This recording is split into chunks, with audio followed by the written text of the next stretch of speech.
अब आप कह सकते हैं कि भैया ये तो मान लीजिए आस्था की बात। तो अब जरा मेरी बात सुनिए। देखिए, जीवों के बनने या विकसित होने के जनरली दो सिद्धांत प्रचलित हैं, दो थ्योरी हैं। पहला ये कि ये ईश्वर या अल्लाह ने बनाए हैं ये सारे जीव जो दुनिया में मौजूद हैं। बिल्कुल ठीक। दूसरा सिद्धांत इसके बिल्कुल उलट है। वो ये कहता है कि जैविक विकास की प्रक्रिया में सभी जीवों का विकास हुआ और वे उस अवस्था में पहुंचे जैसा वो आज के समय हमें दिखाई देते हैं।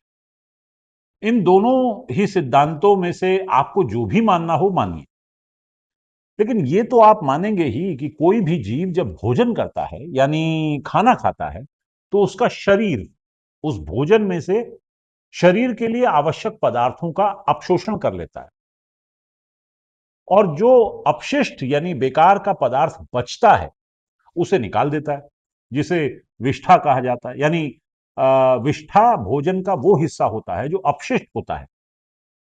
लेकिन फिर भी कुछ लोग इसे खाते हैं या खाने की इच्छा रखते हैं।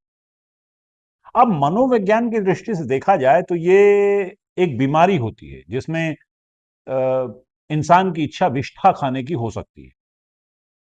इस बीमारी को कॉप्रोफाजिया कहते हैं। ये गंभीर मनोवैज्ञानिक और चिकित्सकीय बीमारी होती है। इसका इलाज संभव है। इसलिए यदि किसी की इच्छा विष्ठा खाने की करती हो तो उसे किसी मनोवैज्ञानिक या मनोचिकित्सक को दिखाया जाना चाहिए। जो ऐसा करता है उसका अनुसरण कतई ना करें।